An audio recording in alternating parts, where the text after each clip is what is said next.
দুনিয়াতে একটি মাত্র ঘর, যার নাম কাবা ঘর, যার ওপর দিয়ে আজ পর্যন্ত কোনো পাখি বা বিমান উড়ে যেতে পারেনি। সালাত শুধু পরকালে মুক্তি দেয় না, সালাত ইহকালেও ভরপুর করে দেয়। সালাতে শরীর সুস্থ থাকে, রিজিকও বাড়ে, বিপদ দূরীভূত হয়। কাউকে অতীতের পাপ নিয়ে খোঁটা দিও না। সে হয়তো তওবা করে মহান আল্লাহর কাছে তোমার থেকেও উত্তম হয়ে গেছে।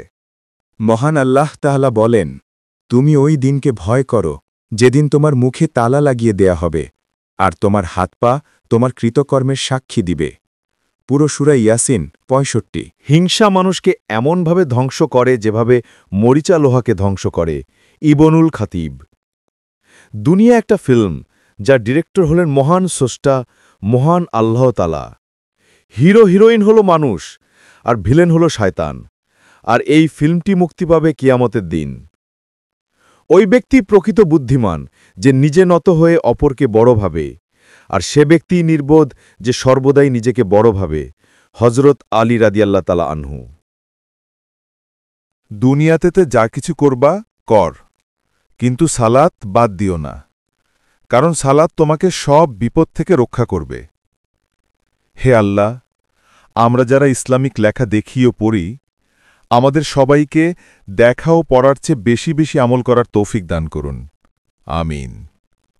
দুনিয়াতে সেই সবচেয়ে কৃপণ, যে মুসলমান অন্য মুসলমানকে সালাম দিতে কৃপণতা করে। হজরত মুহাম্মদ সাল্লাল্লাহু। সেই মহিলা উত্তম, যে তার আবেগ, ভালোবাসা তার স্বামীর জন্য আমানত রাখে। গুনাহকে তুচ্ছ মনে করাটাও মস্ত বড় গুনাহ। আদ-দুররুর মানসুর ২:১৪৮।